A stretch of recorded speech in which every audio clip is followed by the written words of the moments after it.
นะหาแต่คำบอกคำว่าเนาะสบายดีเด้อสบายดีบ่แล้วรู้ว่าขึ้นมาห่อนนี่กับผู้ผัง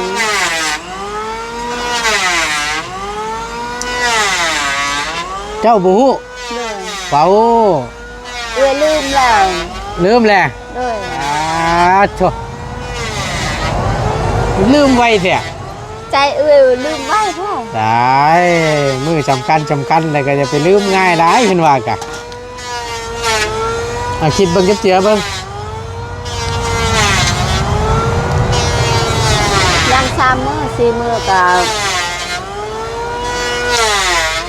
ไม่ได้เข้าใจคนทางจ่ายแล้วกันคือกัดไป28วันศุกร์เนาะจังว่าเลยนะตรงกับวันหยังวันเฮากับโบจักคือกันเนาะถามเฮาหยังเขาให้กันขึ้นมานี่เฮาได้สิถามเจ้าจักสิตรงวันศุกร์หรือวันพฤหัสแล้วเฮาก็บ่ฮู้ยังใครใจดียังโหใจดียังพอฮู้อยู่ด้วยได้เฮ็ดอะไร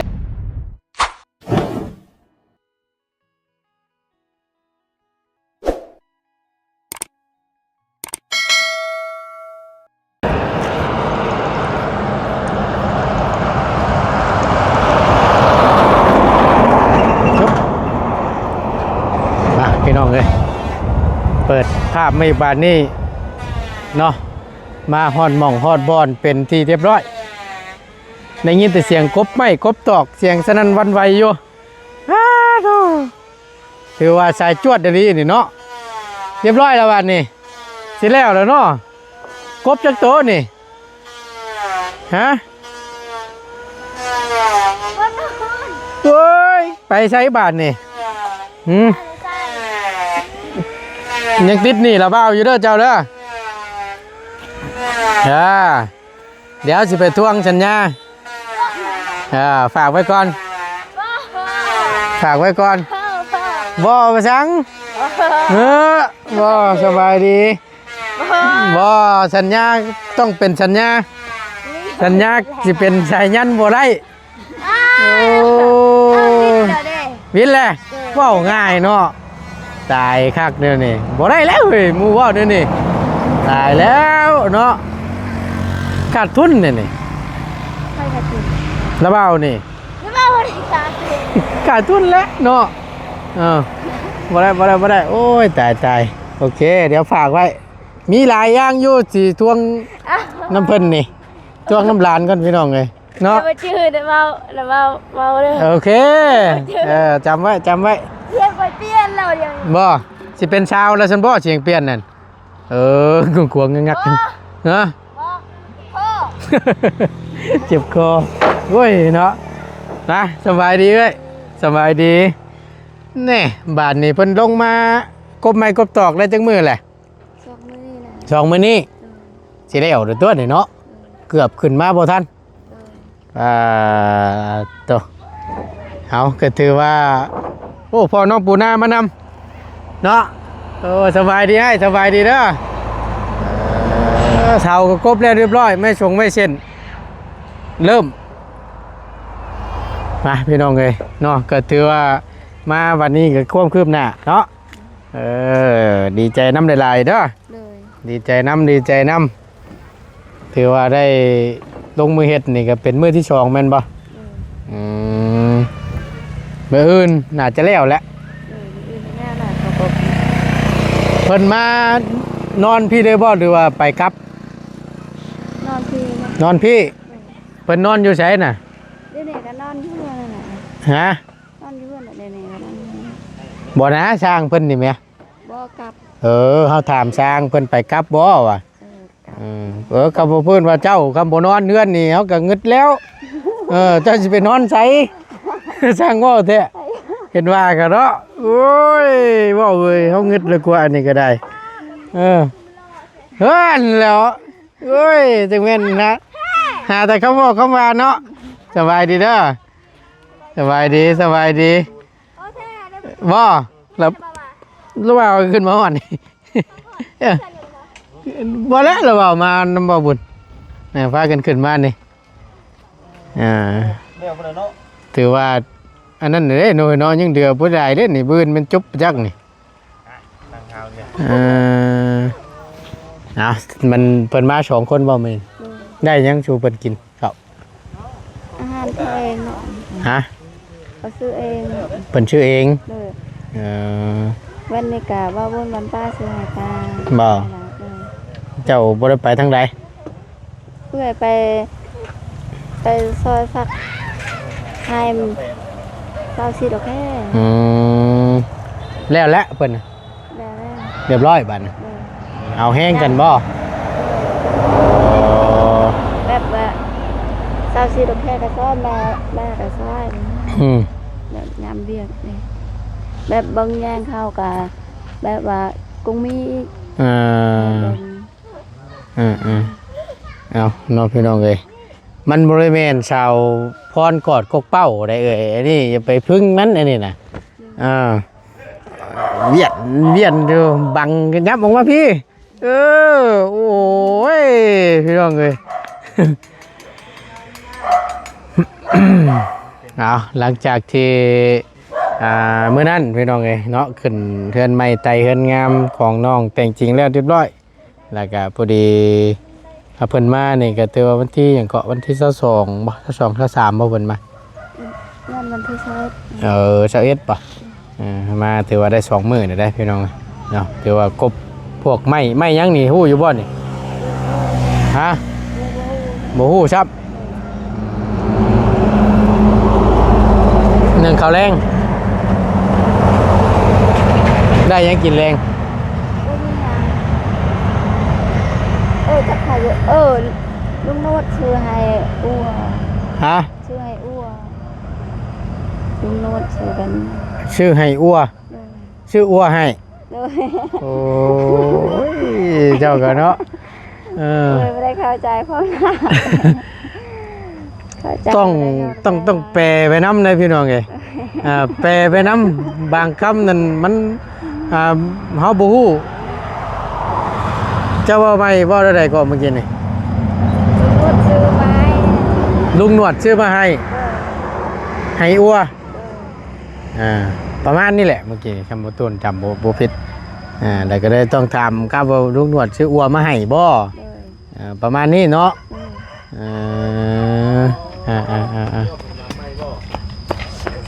เฮ้งเข้ากันบาดนี่เนาะเฮ้ยเนาะ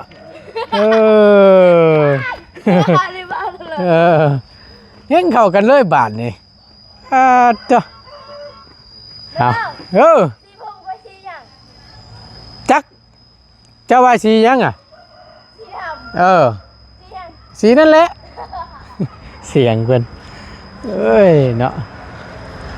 เดี๋ยวเบิ่งน้ำกันพี่น้องเสาร์นี่ก็ถือว่ากบแล้วเป็นที่เรียบร้อยเนาะเบิ่งในไฟอดเข่ามันบ่ลุกเลยนะมาเบิ่งพี่มาเขาอุ่นเขาอุ่นเข้ากักพี่น้องเลยพอได้หัวเดี๋ยวเรียบร้อยตรงนี้เนาะที่ว่ากบแล้วก็แยกไว้ในส่วนนี้อันนี้จะเป็น5 คูณ 10บ่นี่แม่นบ่อันได้5 คูณ 10บ่ตัวนี้ตัวนี้ไม่18บ่โอ้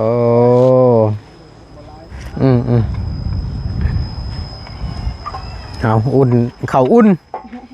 โมเมนต์อุ่นเขาโอ้ยเนาะต้องทำใจในน้อยนึงพี่น้อง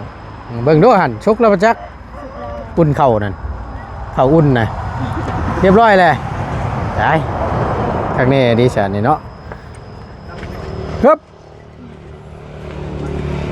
เอาเครื่องขึ้นชูงเถอะเบิ่งเล่นน้ำมันลวกได้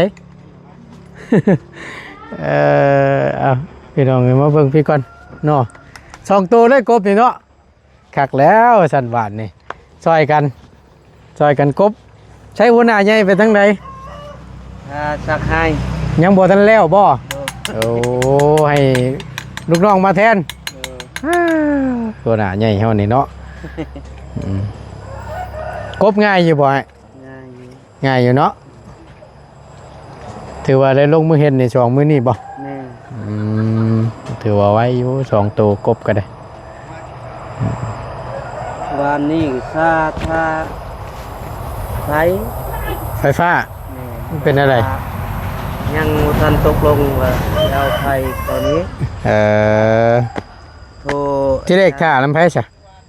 โทรเบาลาวแล้วก็เบาลาวก็ยังบ่ตื่นนอนเลยมาที่เช้า ตอนเช้าบ่ แม่น เออ ก็เลยว่าติดนั่นเราตื่นก็เลยเราโทรหาเจ้าของเรือน เพื่อนน้องแต่งจริงดีบ่ แม่ แล้วเพิ่นว่าให้ต่อได้ โดย ใครอยู่ฉันที่แรกนั้นเพิ่นยังบ่ทันได้ลมไว้สิบ่ แม่ โอ้ใครอยู่ดอกฉัน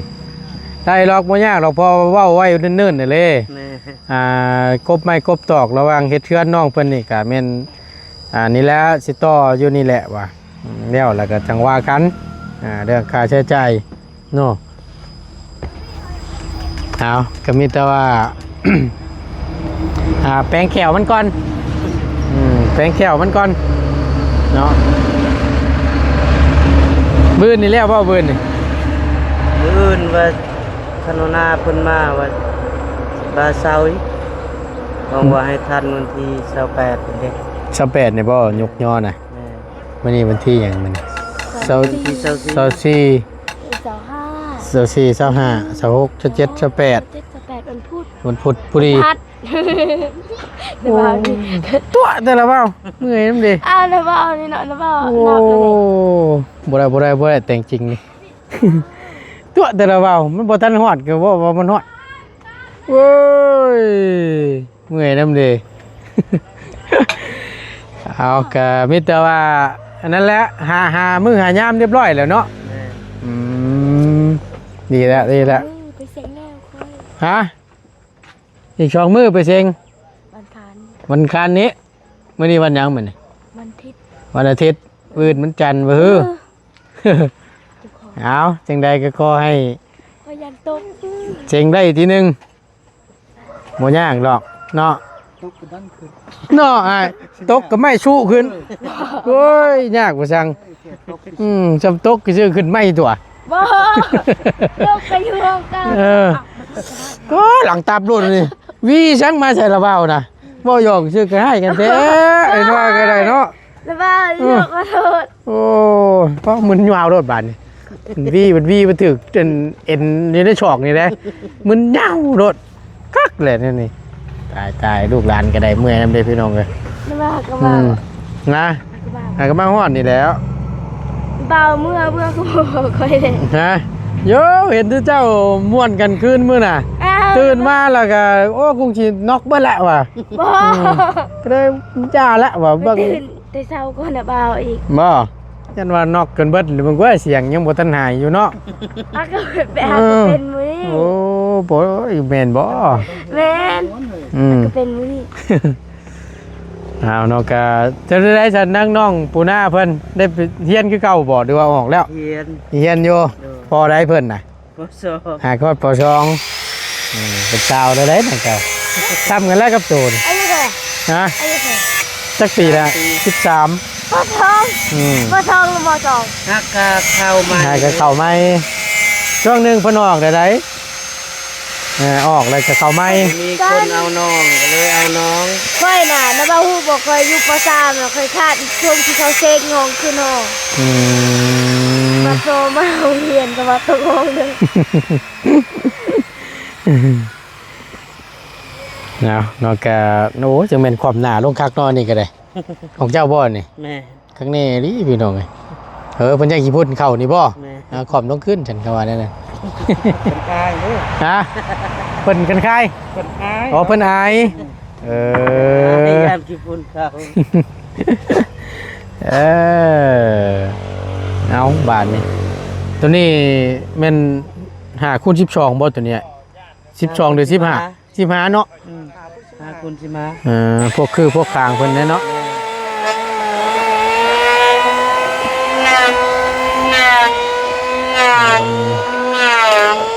คือว่างามไม่ออกกันไหมเนาะ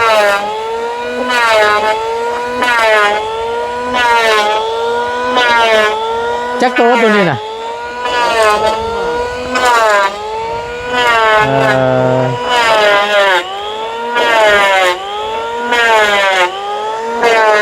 ก่นคักอยู่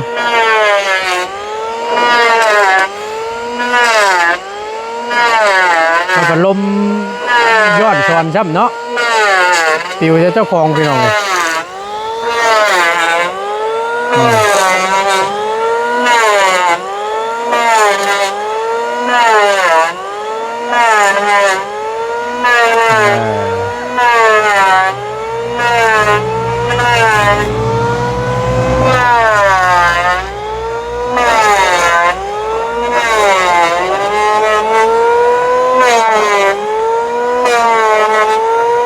มันนวดมาเอาเดี๋ยวแล้วป่ะมันนวดมาเอาแล้วว่ะ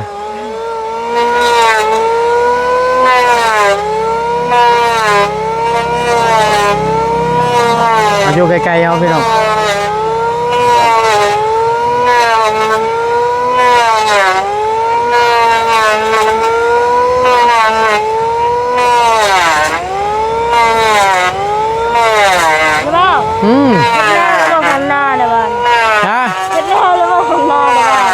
แล้วว่าเอาเวทคอกแม่คอกแม่คันนาเด็กคันนากันแล้วเรียบร้อยแล้วนอกจากมันขาดไหม นอกจากว่ามันขาดไหม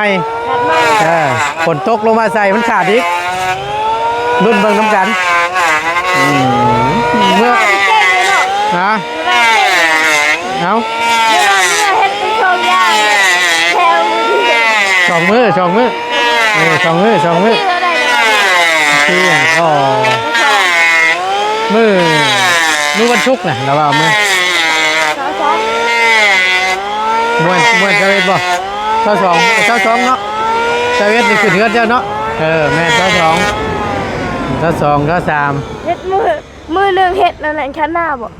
มือหนึ่งเฮ็ดเท่ามือแล้วน้ำโบราณดิมันขาดยังโมทันใหญ่เพราะก่อสิว่าบ้าเลี้ยงแม่ฮะบ้าเลี้ยงแม่นี่รวมทั้งแม่ทั้งลูกกับประมาณ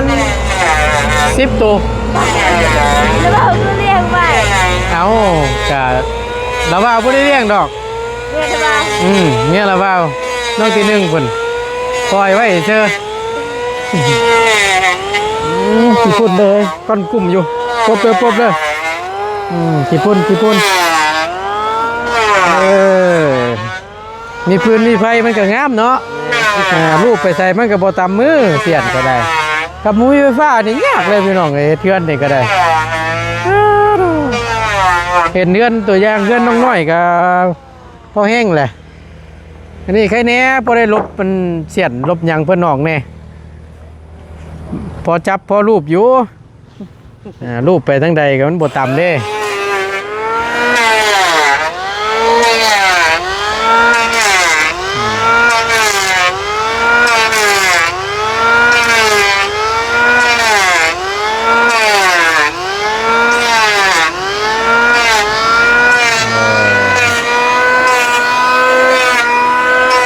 นี่ก็ถือว่าไล่ในส่วนหนึ่งแล้วพี่น้อง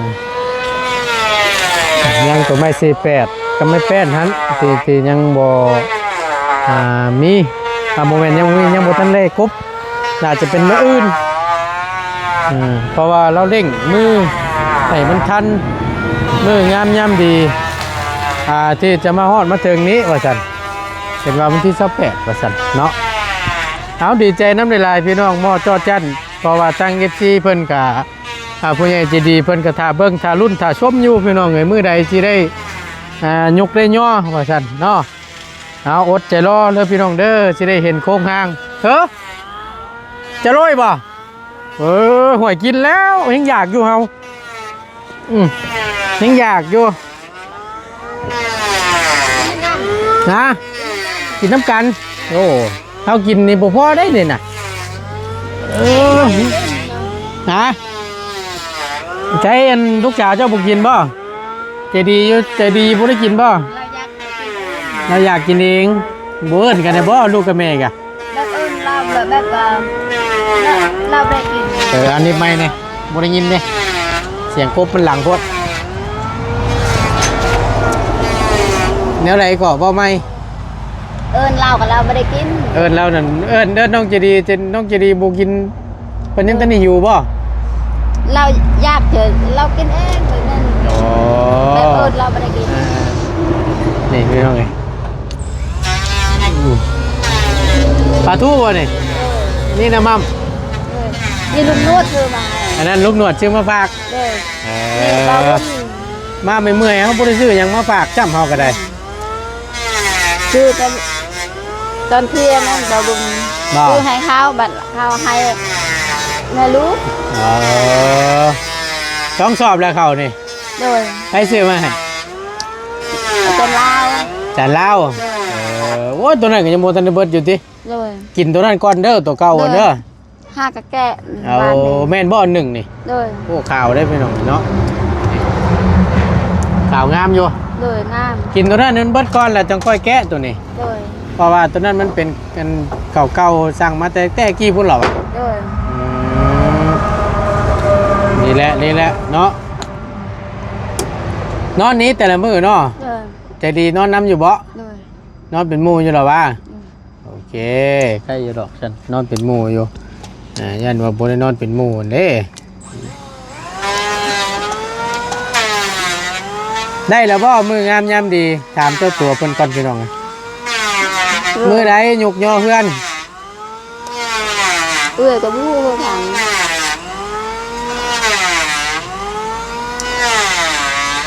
เจ้าบูฮู้ โดย เป่า ลืมแล้ว ลืมแหละ โดย โธ่ลืมไว้แท้ ใจลืมไว้พ่อ ตายมือสำคัญเลยก็จะไปลืมง่ายได้เห็นว่ากะคิดเบิ่งเจียเบิ่ง ยัง3 มื้อ 4 มื้อกับไม่ได้เข้าใจคนทาง จ่ายแล้วกันพี่น้องเลยเอาจะเจือวันที่หยัง แบบบ้านน้องว่าเข้าใจแบบอยากว่าตอบแต่บ่ถูก ยันบ่ถึก เลย อ้าวเนาะถึกไปใช้จิบ่ถึก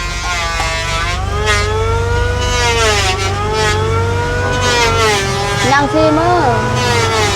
บางทีบ่ฮู้ อยากเห็นน้อยยิ้มเพิ่นพี่น้องเลยยังเดืออยู่4 มื้อ เลย แต่ว่าตรงวันที่ยังบ่ฮู้ ลืมแล้ว ไผหามื้อหาวันไหน เลือกทำ นะ ที่ทาง สร้างเพิ่นหามื้อให้บ่มื้อยุกย่อเฮือนนี่ได้ โดยยัง3 มื้อ 4 มื้อตอนนี้ นั่นแหละถึงว่าไผเป็นคนหามื้อให้ทางประตูบ่หรือว่าทางไผ ทางประตู เพิ่นไปเบิ่งให้แล้วแม่นตรงมื้อนั้นมื้อนี้แม่นอยู่บ่วันที่28 โดย แม่นบ่มื้อนี้24เนาะ โดย มื้อนี้25มื้อ26มื้อถึง27มื้อกัดไป28 วันศุกร์เนาะ จังว่าเลยนะตรงกับวันหยังวันเฮาก็บ่จักคือกัน เนาะถามเฮาหยังเฮาก็ขึ้นมานี่เฮาได้สิถามเจ้าจักสิตรงวันศุกร์หรือวันพฤหัสแล้วเฮาก็บ่ฮู้ ยังใครจะดียังโห ใจดียังพอฮู้อยู่ โดย ได้เฮ็ดอะไรสำบากพี่น้องเลยเอาได้ยกได้ย่อให้มันทันเนาะงานยามดียกแล้วก็สบายหรอกพี่น้องเลยที่เรือก็แม่นปล่อยเฮ็ดไปก็ได้ไม่ต้องห่วงสร้างเพิ่นกันมาหลายคนอยู่แต่ณตอนนี้นั่นสร้างแหล่หัวหน้าทีมนี่ส่งลูกมือมากบไม้ถ่าก่อนทางเจ้าของยังค่าปลูกมันเขาให้ว่าซั่นค่าปลูกมันอยู่ เอาเสียงสีลังนี่เด้อพี่น้องเด้อขอโทษขออภัยน้ำลายในการเว้ากันว่าอาจจะบ่ได้ยินชัดเจนในปานใดเนาะเสียงกบมันประกบเสียงแหละออกแอกอยู่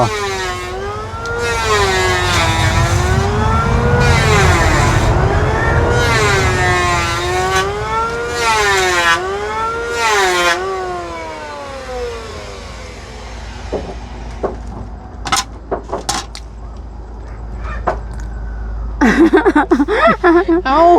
หัวยังไง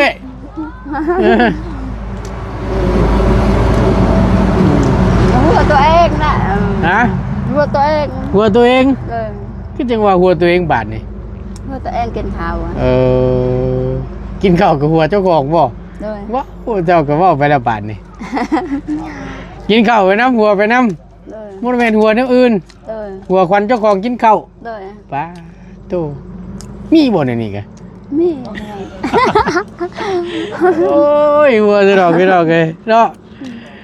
เอาโอเคพี่แต่ว่ากินข้าวเช้าบ่รบกวนแหละอยู่ดีมีแห้งลำลาแล้วพี่น้องเอ้ยขอบคุณหลายๆสำหรับคลิปนี้บ่ตุนจบคลิปปิดคลิปก่อน